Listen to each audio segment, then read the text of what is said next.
안녕하십니까? 부동산 캐시입니다. 오늘도 정비 예정구역에 대한 분석 시간으로 돌아왔고요. 오늘 분석해볼 지역은 강남구에 위치해 있는 개포동입니다. 입지에 대해서 모르실 분들을 위해서 간단하게 지도상으로 입지를 한번 설명을 드려보겠습니다. 일단 가장 가까운 역은 거리상으로는 상당히 좀 거리가 있습니다. 신분당선 양재 시민해수역, 그리고 3호선 매봉역, 또 조금은 멀겠지만 분당선 구룡역까지 이용할 수 있는 거리라고 보시면 될 것 같고요. 일반적으로 이런 역세권이 아닌 지역들에서는 재개발이 추진된다 하더라도 많은 사람들의 관심을 불러일으키긴 어렵겠지만 아무래도 입지가 강남구고 또 개포동에 입지를 해 있다 보니까 상당히 많은 분들이 코로나 이후 시국부터 자녀분 증여 목적으로 이 지역에 있는 다세대 지분들을 상당히 많이 매입을 했던 것을 기억을 하고 있습니다.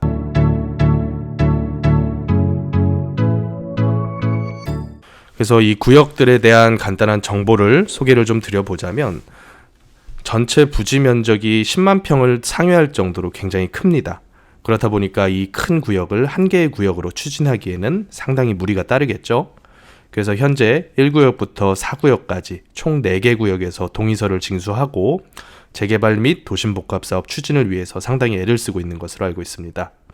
하지만 이 구역들 내에는 여러 용도 지역들이 상당히 많이 혼재해 있고 또 강남구이다 보니까 일부 업무시설도 이 안에 포함이 되어 있기 때문에 구역마다 별도로 분석을 조금 자세하게 수행을 해봐야 될 것 같다 하는 생각이 좀 들었고요. 아무리 역세권이 아니라고 하더라도 강남구에 속해 있다 보니까 자차라던가 버스를 이용을 해서 강남 내에 있는 여러 업무지구들 그리고 상업시설들을 이용하기에 상당히 편리하다고 보시면 될 것 같습니다. 개발 이슈로는 이쪽 일대를 통과하는 위례 과천선이 예정은 되어 있는데 아직까지는 이쪽 포이동 쪽에는 역사가 생기지 않는 것으로 결정이 되어 있습니다. 그래서 주민들께서 협심을 해서 이쪽에다가도 포이사거리 쪽에 신역사를 하나 만들기 위해서 노력은 하고 있지만 결과가 어떻게 날지는 누구도 예상을 할 수가 없겠죠. 다행스럽게도 2종 7층 주거지역에 대한 층수 규제가 완화가 되면서 약 15층 정도까지는 무리 없이 건축행위가 가능할 것으로 보고 있습니다. 전반적인 노후 수준과 이 저밀도지구 전반적인 상황을 한번 살펴보자면 일단 노후는 상당히 많이 진행된 바가 있습니다. 그래서 이쪽 일대 같은 경우에는 현재가 아니라 과거 한 2014-15년도부터 현재에 이르기까지 상당히 많은 신축행위가 발생을 했었고요.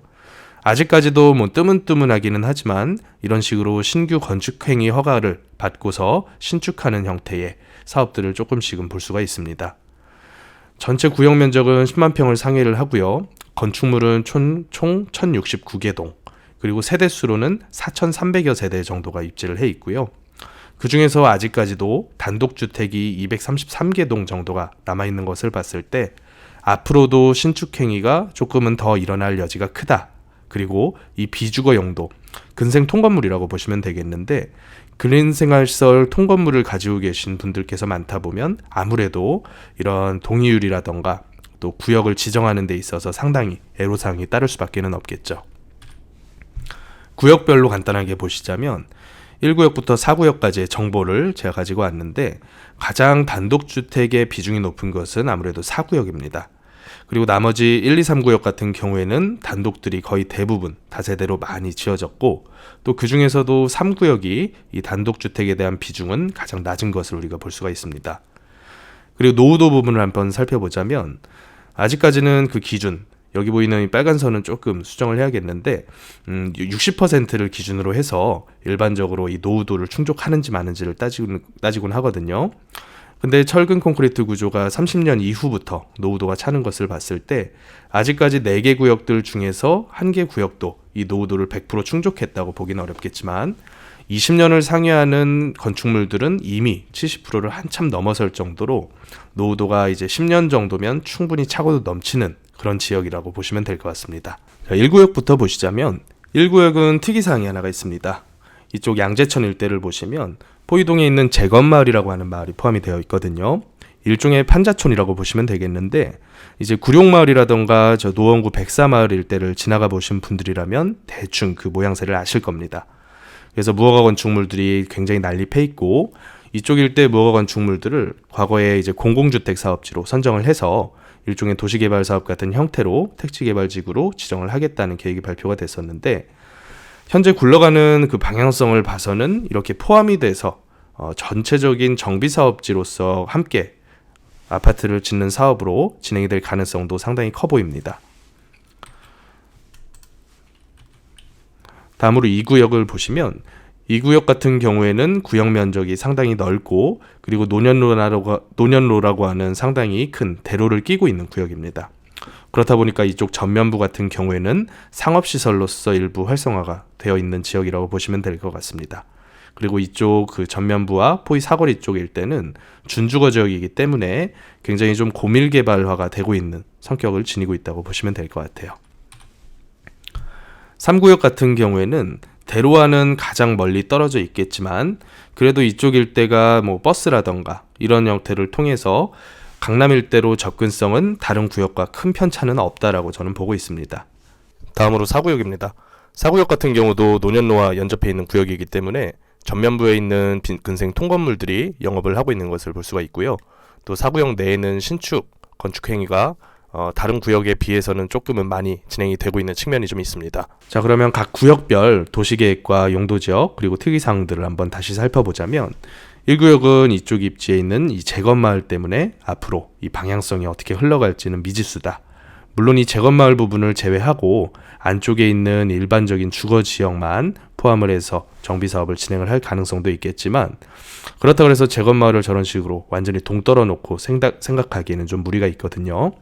그래서 지금 굴러가는 상황을 봐서는 재건마을도 포함을 해서 구역 지정이 될 가능성도 배제할 수는 없다, 이렇게 보시면 될 것 같고, 이 구역 같은 경우에는 상당히 넓은 구역 면적이 준주거 지역으로 포함이 되어 있습니다. 3구역이라던가 이런 구역들에서는 3종 일반 주거 지역은 일부 포함은 되어 있지만, 이 준주거 지역이 이면도로까지 이렇게 지정이 되어 있기 때문에 이쪽 일대는 상당히 업무화, 상업화, 그리고 고밀 개발이 이미 진행이 되어 있는 상태거든요. 그래서 아마도 진행에 있어서 상당히 애로사항이 많을 것으로 보이고요. 다행스럽게도 3구역 같은 경우에는 상업시설이 많이 입지해 있지도 않고, 일반적인 다세대 형태의 입지가 많이 거의 대부분을 차지하고 있다고 보시면 될 것 같습니다. 다음으로 4구역 같은 경우에도 이쪽 노년로 기준으로 해서 3종 일반 주거지역이 세팅이 되어 있기 때문에 이 지역 같은 경우에는 통건물, 통근생 빌딩으로 이미 신축 행위가 많이 진행이 된 그런 지역이라고 보시면 될 것 같습니다. 이쪽 일대 가격 추이를 한번 살펴보시자면, 2017-18년도에 한번 반짝 튀는 모습을 잠깐 보이다가 그 다음부터는 평당 지분가가 5천만 원 정도 수준에서 상당히 긴 기간을 보합세, 강보합 위주로 흘러왔습니다. 그러다가 2020년도 코로나 발생 이후에 공공재개발이라던가 도심복합사업과 같은 여러 가지 신규 사업들이 발표가 되면서 증여 목적의 투자 지역으로 굉장히 각광을 받았었죠. 그래서 그 흐름이 아직까지도 이어지고 있는데, 현재는 지분가 평균이 거의 7천만 원에 육박할 정도로 불과 한 2-3년 사이에 거의 한 40% 가까운 가격 상승을 이뤄냈다라고 보시면 될 것 같습니다. 자, 다음으로는 아파트를 짓는 신축 사업을 했을 경우에 조합이 가질 수 있는 전반적인 사업성에 대해서 한번 따져보겠습니다. 전체 4개 구역 중에서 오늘은 3구역을 대상으로 이 사업성을 한번 따져볼 거고요. 3구역에 대한 기본적인 사항을 보시면 대지 면적은 약 22,000평 정도, 그리고 이 안에 있는 건축물들의 평균 경관 연수는 약 25년, 조합원 823명 중에서 단독주택 내지는 근린생활시설 통건물을 가지고 계신 분들이 약 122세대 정도, 그리고 지분으로서 공동주택, 다세대 지분이죠. 이 지분조합원은 701명 정도, 이런 식으로 대략적으로 판단이 되더라고요.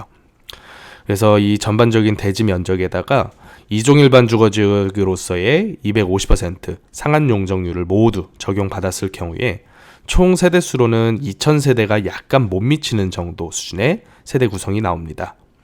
그래서 이 안에는 총 273세대 정도의 임대주택도 포함이 되어 있다고 보시면 될 것 같고요. 24평짜리를 1229세대, 그리고 33평짜리를 447세대 구성을 해봤습니다.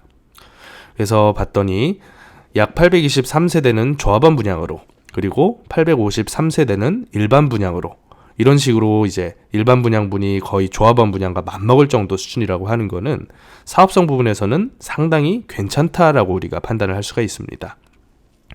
그래서 전반적인 일반 분양가는 물론 이쪽 개포동 일대의 현재 시세가 거의 평당 1억을 호가할 정도로 높은 시세임은 알고 있으나 지금은 분양가 상한제라는 아주 어려운 상황에 우리가 처해 있기 때문에 분양가 상한제를 적용받게 되면 인근 지역에서 분양한 그 가격을 크게 상회하지는 못하거든요. 그래서 제가 조금은 보수적으로 평당 한 6천만 원 정도의 일반 분양가를 설정을 했더니 24평짜리는 약 16억 정도, 그리고 33평짜리는 20억에 약간 못 미치는 정도 수준에서 일반 분양가가 설정이 됩니다. 그리고 조합원 분양가는 일반 분양가의 약 85% 정도 수준으로 제가 세팅을 해서 전반적인 이 사업성 분석을 한번 해봤더니 120%를 넘는 정도로 굉장히 훌륭한 사업성이 나오더라고요. 그래서 구역이 진행만 된다면 이 구역 전반적인 사업성으로는 틀림없이 괜찮은 사업성을 보이겠다라는 것을 우리가 파악을 할 수가 있었습니다. 다음으로는 현재 매물 올라가 있는 것을 기준으로 해서 우리가 지금 가격에 투자해서 어느 정도의 수익을 거둘 수 있을지에 대해서 한번 판단을 해보겠습니다. 일단 공급 면적 16평에 지분 8평 정도를 가지고 있는 구축 투룸, 현재 매물이 한 6억대 정도 수준에서 올라가 있더라고요. 그래서 신축 건물은 용적률 250%를 적용받은 24평 공급 면적의 아파트라고 가정하면 필요한 대지 지분이 9.6평, 그러면 내가 기부 체납한 내가 이 사업에 기여한 7.22평 지분 대비해서 우리는 2.38평이라는 추가 지분 매입을 해야 될 가능성이 커집니다. 그렇게 했을 때 평당 건축비와 그리고 추가 지분 매입에 대한 비용을 감안을 하면 추가 분담금 예상되는 금액이 4억 안팎으로 예상이 되더라고요. 그러면 우리가 종전자산 매입하는 6억이라는 금액에다가 추가 분담금까지 더하게 되면 10억 안팎의 총 투자 금액으로 이 지역의 24평 아파트가 신축되게 됐을 때 현재 주변 시세가 한 23억 내지 24억 정도 왔다 갔다 하더라고요. 그래서 지금 투자하는 금액이 6억, 앞으로 내가 부담하게 될 추가 분담금이 대략적으로 4억 정도라고 감안했을 때 약 2배 이상의 수익을 거둘 수 있는 어마어마한 수익률이 계산이 됩니다. 그런데 우리가 여기서 여러 가지 조건들을 한번 바꿔서 계산을 해보면, 예를 들어서 투자 기간이 훨씬 더 늘어지게 되면서 진행이 더뎌질 경우에 대한 가능성도 한번 따져볼 수가 있겠고요. 아니면 현재 집값이 약간 주춤하면서 하방으로 압력을 많이 받고 있는데 집값이 과거 하락기처럼 많이 떨어져서 예를 들어 24평짜리 아파트가 약 30% 내지 40% 가까이까지 빠진다. 그래서 한 10억대 중반까지밖에는 안 간다. 그랬을 경우에 수익률도 우리가 한번 따져봐야겠죠. 그래서 이 재개발에 대한 사업 분석이라고 하는 것은 절대로 정답이 아니고 일반적으로는 그냥 이 물건에 대해서 적당한 가격 수준인지, 내가 너무 오버프레이싱 된 가격을 주고 매입하는 것은 아닌지, 이 정도의 판단 기준으로서만 봐주시면 감사하겠습니다. 마지막으로 결론입니다. 개포 사동에 있는 총 4개 구역은 각 구역마다 이 개발 진행에 대한 애로사항이 조금씩은 존재를 합니다. 이를테면 상업이라던가 업무 용도, 준주거 지역, 상업지역, 이런 지역들이 많이 포함되어 있는 지구도 있고, 또 재건마을과 같은 앞으로의 방향성을 가늠할 수 없는 그런 지역이 포함된 1구역 같은 경우도 있습니다. 그래서 이런 애로사항들로부터 비교적 자유로운 3구역과 4구역이 그나마 진행 속도가 가장 빠를 가능성은 높아 보인다. 그리고 사업성 분석을 해본 결과 아무래도 이 개포동이라고 하는 굉장히 비싼 동네를 감안했을 때 진행만 순탄하게 된다면 현재 투자 금액의 2배 이상의 수익은 나는 것으로 계산은 됩니다. 하지만 원체 많은 이권관계가 포함되어 있는 재개발이고, 또 현재 서울시에서 그리고 또 국토부에서 신규 사업지 지정을 해주는 그런 컨셉을 봐서는 신축 쪼개기가 활발하다거나 아니면 너무 많은 투기 자본이 밀집될 그럴 가능성이 높아 보이는 지역들은 신통계획이라던가 도심복합사업 후보지로 선정을 거의 안 해주는 것을 우리가 확인할 수가 있거든요. 그래서 진행 여부라던가 속도는 상당히 불확실한 상태다. 다만 이런 개발에 있어서 최근에 이 모아주택이라는 사업이 또 발표가 됐는데, 서울시에서 과거 가로주택 정비 사업을 여러 개의 가로정비 사업을 하나로 묶어서 단지화하는 형태의 모아주택이라는 새로운 개념을 발표를 했습니다. 그래서 이 개념으로 접근하게 됐을 경우에는 각 세부 가로 구역별로 일종의 지구 단위 계획이 수립이 되면서 이 가로구역별로 한 개동 이런 식의 건축 행위가 또 진행이 될 가능성도 있거든요. 그래서 이 개발 가능성은 상당히 여러 방면으로 열려 있고, 또 지금 현재 가격으로 접근을 해서 너무 무리한 갭 투자 금액만 들이지 않는다면 그래도 매력 있는 동네다라고 판단은 듭니다. 하지만 전반적인 매물의 가격 수준으로 봤을 때는 아무리 작게 들어가는 물건을 사더라도, 심지어 반지하 매물을 매입을 하더라도 1억 중반에서 2억까지 투자 금액이 들어간다는 것은 감안하실 필요가 있겠다. 그리고 조금 거주까지 하면서 내가 장기간을 볼 수 있는 물건 같은 경우에는 투자 금액이 못해도 3, 4억까지 갈 것으로 보여지기 때문에 이 많은 매물 비용을 감당하실 수 있는 분들은 접근하실 필요는 있겠지만, 내가 모든 돈을 다 들여서 영끌까지 해서 투자 형태로 접근하겠다고 하시는 분들은 조금 더 투자 금액이 적게 들어가는 지역을 찾아보는 것이 현명할 것으로 보인다. 여기까지 개포 사동에 대한 분석을 마쳐보겠습니다.